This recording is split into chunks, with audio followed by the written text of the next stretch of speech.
Yo mga idol, kamusta? Sports Talk PH nga pala. Ang paliwanag, pag-usapan natin yan mga idol. Ngunit bago ang lahat ay huwag kakalimutang mag-subscribe at i-click ang notification bell button for more sports talk.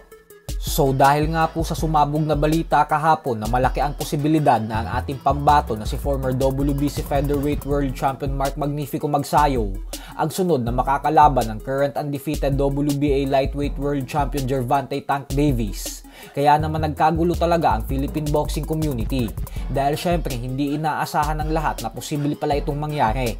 Subalit lilinawin ko lang po sa lahat na hindi naman po 100% na tuloy na talaga ang bakbakan ng dalawa. Ito po ang paliwanag dyan kung paano magiging posible na magtuos si Magsayo at Davis.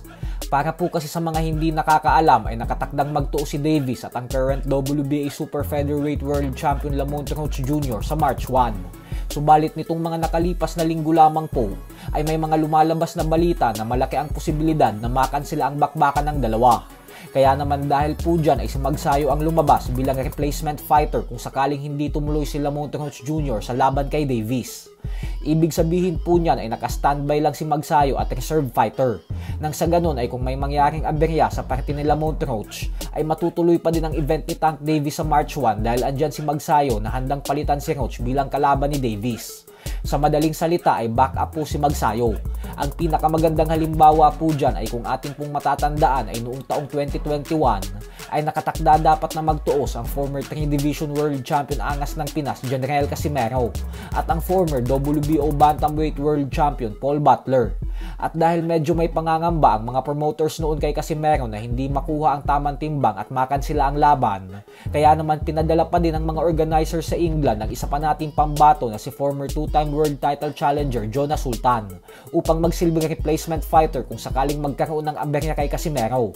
At yun na nga po yung nangyari na nahuli si Casimero na gumagamit ng SONA bago ang weigh-in na siyang dahilan kung bakit hindi siya pinayagang lumaban ng British Boxing Commission. At doon na pumasok sa eksena si Sultan at siya na ang pumalit kay Casimero para labanan si Paul Butler. Kumbaga mga idol ay yung sitwasyon ngayon ni Magsayo bilang replacement fighter ay katulad din kay Jonas Sultan kay Casimero noon.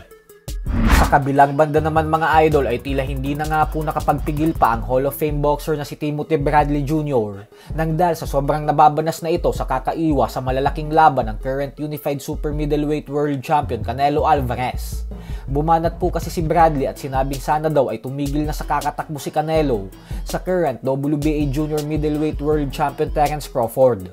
Nakikiusap si Bradley na sana umano ay pumalag na ito at lumaban kay Crawford kasi tinakbuhan na din daw nito si David Benavidez.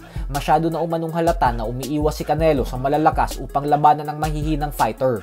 Nang sa ganun ay masigurado daw nito na lagi niyang makukuha ang tagumpay. So hanggang dito na lang po muna tayo mga idol.